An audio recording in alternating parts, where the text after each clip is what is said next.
বেশ কিছুদিন আগে চলে গিয়েছিলাম ছোট্ট রিয়াংশের রাইস সেরিমনিতে, যেখানে স্টার্টারে ছিল প্রায় বেশ কয়েক রকমের আইটেম। প্রথমে গিয়েই আমি একটা প্লেটে প্রত্যেকটা স্টার্টার গুছিয়ে নিয়েছিলাম। স্টার্টারের মধ্যে ছিল fish ball, dry chilli chicken, crispy chilli baby corn, আর তার সাথেই ছিল গন্ধরাজ চিকেন।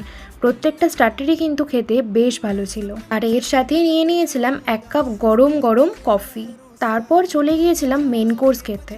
আর ব্যানার্জি ডেলিশিয়াস ফুড যেখানে থাকবে, সেখানে খাবার দাবারের তো একটা জমজমাট আইটেম হবেই হবে। আর আজকের মেনুতে শো স্টপার ছিল আমার পছন্দের মাটন বিরিয়ানি, তার সাথেই ছিল চিকেন চাপ, বলতে গেলে আমার পছন্দের একটা কম্বো। আর ব্যানার্জি ডেলিশিয়াস ফুড যেখানে থাকবে, সেখানে খাবারের টেস্ট নিয়ে তো কোনো কথাই হবে না। এবার তোমাদের বলি মেন কোর্সে আমি কি খেয়েছিলাম।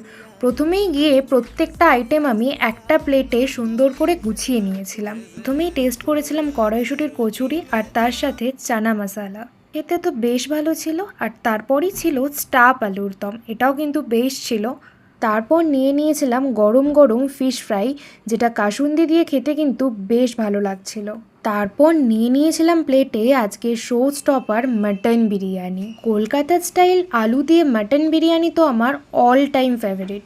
আর এই মাটন বিরিয়ানির সাথেই কি ছিল জানো, আমার পছন্দের চিকেন চাপ, যাকে বলে বেস্ট কম্বো। তারপর চলে গিয়েছিলাম ডেজার্ট সেকশানে, যেখানে ছিল আমসত্ত্ব আর খেজুর দিয়ে চাটনি, পাঁপড়, নলেন গুড়ের রসগোল্লা, আর তার সাথেই নলেন গুড়ের সন্দেশ।